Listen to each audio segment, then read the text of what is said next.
Le président de la Mauritanie est en train de négocier avec les autorités du Mali pour la réouverture des frontières avec le Mali. Les gars, le président a dit ceci, écoutez très bien. Il dit notre rôle est de comprendre, d'accompagner, de soutenir nos frères maliens car nous partageons un même destin, un même espoir de stabilité et de prospérité. Salut à tous et à toutes, bienvenue dans cette vidéo où nous vous parlons d'actualité. Et récemment, le président Cheikh El Ghazouani a entamé une longue tournée dans quelques régions de la Mauritanie, des zones stratégiques à la frontière malienne. Ces régions, bien que situées en Mauritanie, partagent avec le Mali une histoire, une culture et des liens humains très profonds. Depuis des siècles, les populations de part et d'autre de la frontière ont toujours échangé, commercé et vécu ensemble. Mais ces dernières années, la situation s'est compliquée. La menace terroriste, les mouvements armés et le flux des réfugiés ont fragilisé cette zone frontalière. C'est dans ce contexte tendu que le président mauritanien a choisi d'aller à la rencontre de ses concitoyens de ces régions-là, mais aussi pour rassurer, écouter et soutenir ces gens-là. Alors, qu'est-ce qui s'est réellement passé avec la tournée du président lors de ces différentes étapes, notamment à Nema, Timberda, Bassikounou et à Mourj? Le président a tenu un discours fort. Il a reconnu la gravité de la situation sécuritaire dans la région, tout en réaffirmant la solidarité de la Mauritanie avec le Mali. Le président a déclaré ceci, je cite: « Dans ces moments particuliers, notre rôle est de comprendre, d'accompagner et de soutenir nos frères maliens, car nous partageons un même destin, un même espoir de stabilité et de prospérité. » Ces paroles ont profondément marqué les esprits.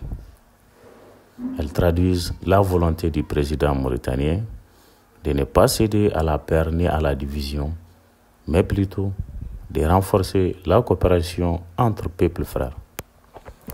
La Mauritanie et le Mali ont toujours eu des relations particulières. Des pays sahéliens, des peuples voisins unis par la culture, la foi et l'histoire. Dans ces moments difficiles, le soutien mutuel a toujours été présent. Le propos du président vient donc réaffirmer cette fraternité à une période où certains pays cherchent à diviser les nations africaines pour servir leurs propres intérêts. Le président mauritanien a compris qu'il est temps de resserrer les liens régionaux, surtout face à un ennemi commun, l'insécurité, la pauvreté et la déstabilisation étrangère. Pendant que la Mauritanie s'engage dans le développement des zones frontalières, le Mali de son côté fait face avec courage et dignité à une guerre asymétrique contre des groupes armés terroristes. Les forces armées maliennes, les FAMA, appuyées par leurs alliés de l'Alliance des États du Sahel, l'AES, mènent une lutte acharnée pour restaurer la sécurité sur l'ensemble du territoire. Le soutien moral exprimé par le président mauritanien tombe donc à un moment crucial, car au-delà des armes, le Mali a besoin de solidarité, de compréhension et d'appui politique de la part de ses voisins africains. Et le message du président sonne comme un encouragement à la résilience malienne, une reconnaissance du combat légitime du peuple malien pour sa souveraineté. Mais la visite du président mauritanien n'était pas seulement symbolique, elle avait aussi un objectif très concret: booster le développement local dans les régions de l'Est. Des projets ont été lancés dans les domaines de l'eau, de la santé, de l'éducation, de l'électricité et des infrastructures routières. En renforçant le développement économique de sa zone, c'est aussi stabiliser sa frontière commune avec le Mali. Car la pauvreté et l'abandon sont souvent les causes principales de l'insécurité. Autrement dit, le développement est une arme puissante contre le terrorisme. Donc, c'est un modèle que d'autres pays sahéliens, dont le Mali, défendent également: sécuriser en développant et développer pour mieux sécuriser. Les paroles du président mauritanien et son attitude envers le Mali envoient un message fort politique. La Mauritanie ne tourne pas le dos à son voisin en difficulté, elle tend la main. Dans un Sahel souvent fragilisé par les rivalités diplomatiques, ce type de message rappelle l'importance de la solidarité africaine.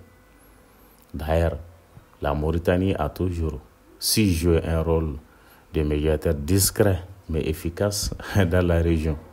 Et aujourd'hui, elle semble vouloir renforcer cette position en se rapprochant davantage de ses partenaires naturels du Sahel, dont le Mali. Cette approche s'inscrit dans une logique de coopération sud-sud où les pays africains s'unissent autour de leurs priorités communes, loin des influences extérieures. Pour le peuple malien, ces propos du président mauritanien sont perçus comme un geste de fraternité et de respect, alors que certains médias étrangers cherchent souvent à isoler le Mali. Voilà qu'un voisin, un frère, vient dire publiquement: nous comprenons ce que vit le Mali et nous serons à ses côtés. Un message simple mais fort. Il rappelle que le Mali n'est pas seul, que l'Afrique de l'Ouest a encore des leaders lucides et conscients de l'importance de l'unité régionale. En conclusion, ce que je peux dire moi concernant la tournée du président Mohamed Cheikh El Ghazouani dans ces zones-là, dans ces régions, ce n'était pas une simple visite présidentielle, c'était aussi une démonstration de leadership africain, d'empathie et de clairvoyance. En tendant la main au Mali dans un moment de difficulté, le président mauritanien a rappelé une vérité essentielle: les frontières ne doivent jamais séparer des peuples frères, mais au contraire les unir autour d'un même destin. Et ce message fort et symbolique mérite d'être attendu, compris et partagé dans toute la région. Bon, on se dit à très bientôt, chers abonnés. Merci d'avoir suivi cette vidéo. N'oubliez pas de vous abonner, d'aimer la vidéo, de partager pour faire entendre la voix d'une Afrique unie souveraine. À très bientôt pour une nouvelle vidéo sur l'actualité du Mali et de la sous-région. Merci.